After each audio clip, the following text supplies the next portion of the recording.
En 2020, les femmes de la sous-préfecture de Tiémé-le-Kro dans la région du Mourounou recevaient un appui en intrants et en semences pour des activités génératrices de revenus en vue de leur autonomisation. 5 ans après, le gouvernement vient accentuer ce soutien, mais en incluant les jeunes. La ministre d'État, ministre de la fonction publique et de la modernisation de l'administration, Anne Désiré Oulouto, accompagnée de la ministre Miss Belmondo Dogo, est à Tiémé-le-Kro pour voir le résultat de ces femmes. L'initiateur de cette rencontre, le directeur général du port autonome de San Pedro, Hilaire Marcel Lamizana, fils de la localité, salue cette marque d'attention du président de la République à l'égard des femmes et des jeunes de Tiémé-le-Kro. Exprimer toute ma gratitude, toute ma reconnaissance aux membres du gouvernement qui ont accepté spontanément de reconduire, de renforcer l'action menée déjà en 2020 au profit des femmes de Tiémé-le-Kro et mieux, de l'étendre aux jeunes. Le représentant du haut patron de cette cérémonie, Awan Doli Théophile, salue cette initiative qui vient appuyer les femmes et les jeunes de Tiémé-le-Kro. Les bénéficiaires disent mesurer l'engagement du gouvernement pour leur autonomisation. La ministre de la Cohésion nationale, de la solidarité et de la lutte contre la pauvreté représentait aussi le ministre de la promotion de la jeunesse, de l'insertion socio-professionnelle et du service civique. Pour Miss Belmondo Dogo, ce sont plus de 80 millions de francs CFA investis pour l'autonomisation des jeunes. Le ministère de la Jeunesse mettra en place un projet d'élevage pour un coût de 34 389 000. 50 jeunes et femmes seront soutenus pour la mise en œuvre d'activités génératrices de revenus à hauteur de 300 000 par bénéficiaire, soit un total de 15 millions. Concernant la formation professionnelle, ce sont 50 jeunes qui seront formés pour un montant de 25 millions. C'est donc au total 300 jeunes qui seront pris en charge pour un montant de 80 114 000 francs à Tiémé-le-Kro. À ces soutiens aux jeunes s'ajoute un important don de matériel et de numéraire pour un montant de 34 millions de francs CFA aux femmes. En remettant ce don, la ministre d'État, Anne Désiré Oulouto, traduit la volonté du chef de l'État, Alassane Ouattara, à construire un pays où les femmes et les jeunes comptent. L'attention, la proximité, la disponibilité du gouvernement a toujours accompagné les femmes. En 2020, nous étions à Tiémé-le-Kro. Aujourd'hui, en 2025, leur bilan est très bon. Nous avons vu des organisations qui se sont constituées en société coopérative, des femmes volontaires qui produisent aujourd'hui du vivrier. Il faut qu'elles aillent au-delà. Des jeunes formés à l'élevage du porc,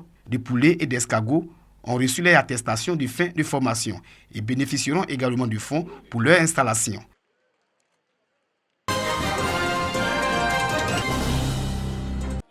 L'investiture de la présidente de la Fédération des associations féminines, les Amazones tout-terrain de Gagnoa, marque un nouveau départ pour ces femmes qui œuvrent au quotidien pour leur épanouissement. En effet, nous avons décidé de fédérer les énergies de nos différentes associations autour d'un idéal commun, l'autonomisation de la femme. L'initiative bénéficie du soutien des cadres de la région. Le parrain, Alcide Djedje, sénateur de la région du Gor, et Camarazon, député de Gagnoa commune, encourage ces femmes à prendre une part active au processus de développement de la région du Gor, dans la culture de l'union, de la cohésion sociale et du travail bien fait. Vous marchez partout, vous voyez toutes les réalisations, vous voyez les infrastructures, mais surtout, quand vous comparez avec la sous-région, vous voyez la sécurité qui règne en Côte d'Ivoire. Alcide Djedje a fait plusieurs dons aux femmes de cette fédération. Il a également pris l'engagement d'équiper le siège de cette structure en matériel bureautique.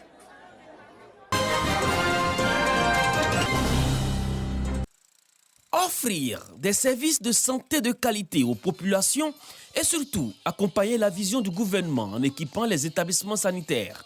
Le CHR d'Agboville vient de bénéficier du matériel de grande qualité qui permettra de prendre en charge les malades et d'améliorer les conditions de travail du personnel. C'est donc juste pour encourager le ministre dans sa vision et aussi renforcer la capacité du plateau technique du CHR d'Agboville. Ce message d'être des acteurs de la Côte d'Ivoire, solidaires représentant l'essentiel même de l'organisation Espoir et Unité, qui depuis sa création a décidé d'investir dans l'humanité. Le directeur du CHR a pris l'engagement d'en faire bon usage pour une meilleure prise en charge des patients. Nous avons rassuré les différents donateurs.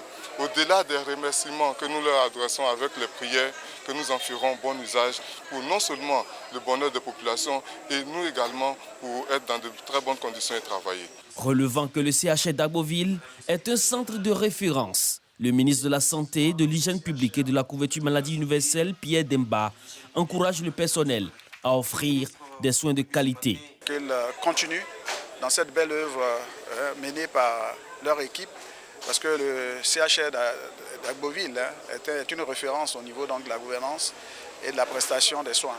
Et nous avons voulu vraiment marquer ce coup en venant ici les encourager à aller plus loin pour que partout en Côte d'Ivoire, les gens puissent donner des soins qui soient de qualité et accessibles à tous. Ces dons sont composés entre autres de matériel motorisé pour des diagnostics ophtalmologiques précis, une table d'accouchement électrique multifonctionnelle, des champs opératoires, des tensiomètres et un déambuleur.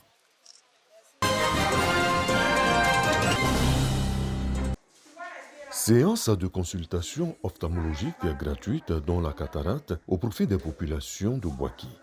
La cataracte, une pathologie qui se caractérise par l'opacification du cristallin.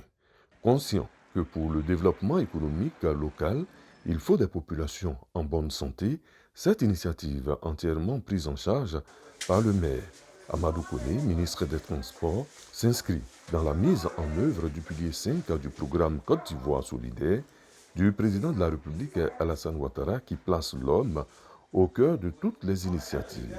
Au centre de santé urbain de Dar es Salaam, pendant 3 jours, plus de 2000 personnes ont été consultées. Hier, nous avons dépisté 53 cas de cataracte. Et ce matin, nous sommes déjà à une vingtaine de cas dépistés. Et nous avons traité près de 200 pathologies ophtalmologiques. Le maire Amadou Koné, depuis son élection à la tête de la commune de Bouaké, la santé est primordiale dans son programme Bouaké Nouveau. Et tous les cas de la cataracte détectés seront opérés gratuitement. Les populations saluent l'initiative du donateur qui, à travers cette action, réaffirme sa solidarité et sa disponibilité à leur côté. Je ne peux même pas voir, même si je mets des doigts devant comme ça, je vais voir. Pour traverser la route aussi, avec les motos aussi, j'ai des problèmes, il faut que quelqu'un m'attrape. Nous disons chaque jour merci au maire Amadou Koné. Ce qu'il fait pour nous, c'est Dieu seul qui pourra le remercier. Après ces consultations, une campagne d'intervention chirurgicale gratuite est prévue pour très bientôt. Au mois de janvier dernier, le ministre Amadou Koné avait offert aux populations de Bouaké une campagne d'intervention chirurgicale contre la hernie.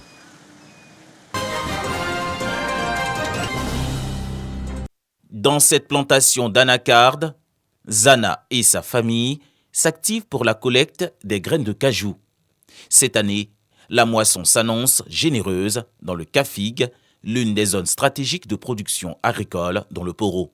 Malheureusement, faute de pistes carrossables, l'évacuation des produits demeure un casse-tête avec des routes parfois coupées pendant la saison pluvieuse. Dans la saison de cette année même, là, ici, il n'y avait pas de route. Mais à cause du pont, là, il sait que cette année, ça va aller. La page de cette triste réalité sera bientôt tournée. Depuis des mois, des travaux d'urgence sont ouverts à travers toute la région du Poro. Grâce à ce projet-là, nous arrivons à nous déplacer un peu plus facilement et on attend de voir le reste. Il faut que ce soit fait avant la saison pluvieuse. Comme ça va beaucoup nous arranger. Oui, bien évidemment, avec la saison de pluie, il faut vraiment accélérer les travaux. Donc ça fait que nous pouvons couler le béton jusqu'à minuit, 23 heures. On n'a plus le temps, il faut faire vite pour pouvoir finir dans le délai. Parmi ces chantiers, cette piste raccordant Odia à Ganaoni via Nafou, porte d'entrée et de sortie du Poro et de la Bagoué. Aujourd'hui, nous serons fait des travaux pour soulager les populations, pour voir des routes qui pourront être pérennes face au changement climatique. C'est pour ça que nous sommes en train de construire un certain nombre d'ouvrages pour les constater, pour le bien-être des populations. Aujourd'hui, le directeur régional des infrastructures et de l'entretien routier reçoit la visite du sous-préfet de Nafou. Dodo Gueye Achille est venu s'assurer de la qualité des travaux et inviter les équipes à accélérer le processus avant le retour des pluies. Lancés en décembre 2024, les travaux de reprofilage des pistes villageoises critiques du Poro se poursuivront tout au long de l'année 2025, après Odia dans le pays Kafig, prochaine étape Napié en pays Nafara. Déjà plus d'1,5 milliard de francs CFA investis par le gouvernement.